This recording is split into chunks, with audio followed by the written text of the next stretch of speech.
Bien, nous arrivons quasi au terme de cette webconférence dédiée à la banque et au secteur de l'assurance du monde informatique. Alors, on a beaucoup parlé de contraintes réglementaires et comment transformer cette contrainte en opportunité. Alors, c'est sans doute facile à dire, un peu plus compliqué à faire. Et pour en parler, j'ai le plaisir d'accueillir en plateau donc Laurent Nézot, qui est responsable de compte chez Cloudflare. Bonjour Laurent. Bonjour Olivier. Alors, juste, vous êtes donc responsable d'un centre de compte et vous êtes spécialisé dans le domaine bancaire. Voilà, avec des organisations du secteur banque-assurance, donc directement concernées par les sujets DORA et NIS2. Alors, on n'a pas arrêté de parler d'opportunités, mais alors justement, quelle opportunité et qu'est-ce qu'on peut dégager comme valeur ajoutée de ces réglementations, que ce soit NIS2 sur la sécurité ou DORA sur les aspects de résilience? Alors, bien évidemment, on voit plutôt en première instance, on va dire, la contrainte dans les réglementations dont on parle. Ce qu'il faut comprendre, c'est aussi que pour un certain nombre d'organisations, ça peut être l'occasion de franchir un cap en termes de niveau de risque, en termes de protection, et notamment, pourquoi pas, d'aller chercher des budgets pour les responsables de la sécurité des systèmes d'information qu'ils n'auraient pas eu si la contrainte de la réglementation n'était pas là. Donc, c'est souvent l'occasion, au-delà de la conformité, d'aller aussi améliorer la posture de sécurité et aller chercher de manière financière des moyens d'agir qu'on n'aurait peut-être pas eu s'il n'y avait pas la réglementation. Plus de moyens pour le RSSI, plus d'implication aussi peut-être de la direction générale sur ces sujets? Absolument, parce que toute l'entreprise est engagée dans ce type de voyage. Donc, ce qui est important, c'est d'engager l'entreprise à tous les niveaux, donc la direction générale, mais aussi les équipes opérationnelles, les métiers, bien évidemment. Donc, c'est l'occasion aussi que tout le monde soit impliqué. L'occasion probablement aussi d'engager l'entreprise aussi et de valoriser cette démarche-là en termes d'image, en termes de réputation et pourquoi pas d'imaginer que ce soit un avantage concurrentiel en étant peut-être early adopter dans ce voyage vers la conformité. Et c'est important aussi parce qu'on permet d'élever toute la supply chain fournisseur, je dirais tout l'écosystème de la banque. Ça permet de monter un niveau de cybersécurité un peu de tout l'environnement bancaire. Bien sûr, et on sait très bien que le supply chain, toute la chaîne d'approvisionnement, ce n'est pas nouveau, mais c'est encore un pan qui est sous-évalué en termes de risque. Donc bien évidemment, le fait de protéger encore plus cette chaîne d'approvisionnement, qui est souvent mal délimitée, mal connue, permet là aussi de franchir des caps en termes de protection. Qui était bien souvent, alors pas simplement dans le monde bancaire, mais un point d'entrée justement pour une faille identifiée pour le hacking, pour la cybercriminalité. Alors, c'est facile à dire, mais c'est très complexe, notamment dans le système bancaire, et encore plus donc, sur des entreprises multinationales. Alors, en quoi c'est complexe? À quelle complexité on s'affronte? Alors la complexité, elle est bien évidemment déjà dans la lecture des différents textes, dans l'interprétation que chacun se fera aussi de ces différents textes, de bien comprendre comment chaque organisation est concernée ou pas concernée et dans quelle case, entre guillemets, elle se situe en termes d'activité, en termes de taille, et de voir quels sont les enjeux derrière.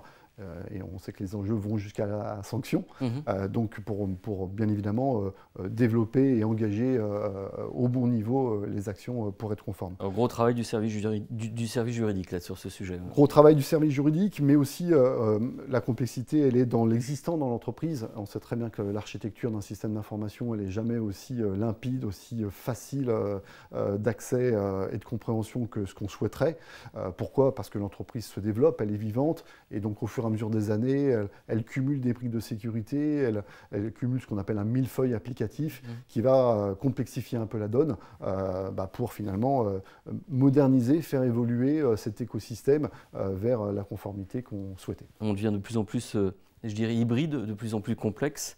Et puis, autre point, c'est aussi, alors, c'est une complexité, mais complexité à gérer, comme d'habitude, je dirais, mais c'est la complexité un peu de la gestion financière, des moyens financiers, et des moyens humains aussi. C'est un peu le manque de ressources, aussi bien sur le volet financier, budgétaire, que sur le moyen des compétences. Oui, bien sûr. Donc ça engage. C'est pour ça que la direction générale doit être engagée aux côtés des équipes informatiques, parce qu'il faut des moyens, bien évidemment, financiers pour faire finalement cette migration de différents outils qui vont permettre d'aller vers la conformité, mais engager aussi les équipes adéquates, internes et pourquoi pas externes, bien évidemment, là aussi pour aider l'entreprise. Alors Laurent, comment simplifier?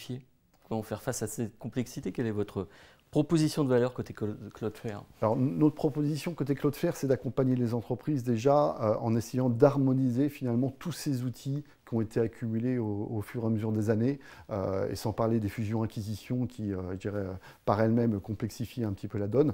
Donc on voit bien ces différents outils aujourd'hui, on a du mal dans les entreprises à les faire évoluer.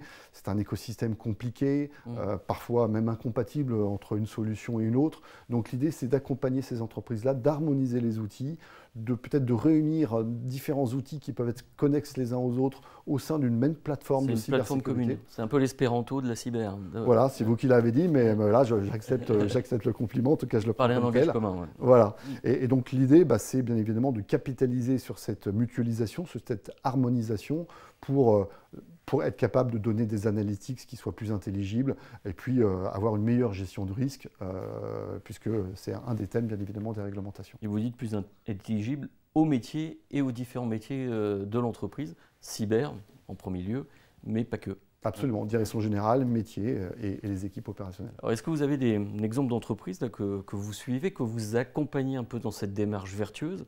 Et pour quels résultats? Est-ce que les résultats sont palpables, je dirais, et assez rapides?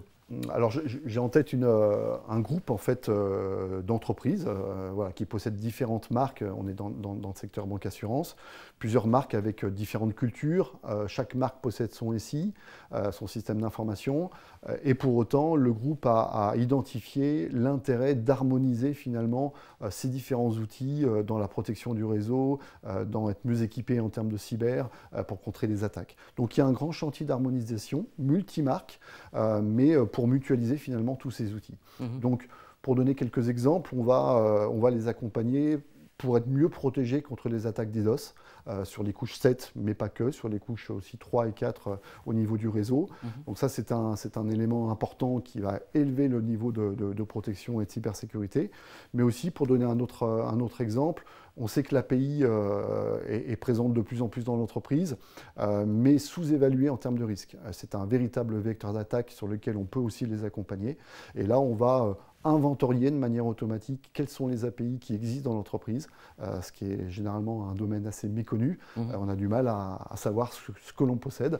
Et une fois qu'on les a inventoriés de manière automatique, on aura plus de facilité pour les protéger de tout abus, par exemple, d'utilisation.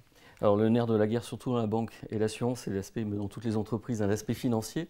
Quel gain? Est-ce que, je parlais tout à l'heure de gains palpables, tangibles et immédiats, on est sur à quoi s'attendre? Alors il y a des gains directs, il y a des gains indirects. Les gains directs, c'est qu'on est capable, dans les entreprises que l'on accompagne, assez rapidement d'avoir un ROI la première année et aussi de pouvoir dégager de l'économie entre la version N-1 et la version N qui peuvent aller au-delà de 30% d'économie. Ce qui permet d'absorber assez facilement aussi le coût du changement, le coût de la migration et derrière, bien évidemment, de travailler encore plus sur l'optimisation des coûts. On parle de sécurité, on pense aux grandes banques, aux grandes assurances, mais en fait, tout à l'heure je parlais d'écosystème, c'est fait aussi de start-up, de fintech notamment. Est-ce que ce type de solution est accessible aussi à de plus petits acteurs? Bien sûr, on accompagne toutes les organisations publiques, privées dans ce voyage, même celles qui ne sont pas concernées forcément par la réglementation DORA ou NIS2. Et bien évidemment, la porte est ouverte pour profiter des services Cloudflare, que ce soit de l'entreprise individuelle jusqu'à la grande entreprise. Très bien, merci en tout cas Laurent pour cet éclairage, comment saisir au bon, je dirais, l'opportunité NIS2 et DORA à transformer un peu cette réglementation en valeur vertueuse, je dirais. Merci à vous. Merci Olivier. Et maintenant, je vais rappeler Jacques en plateau pour la petite conclusion des échanges.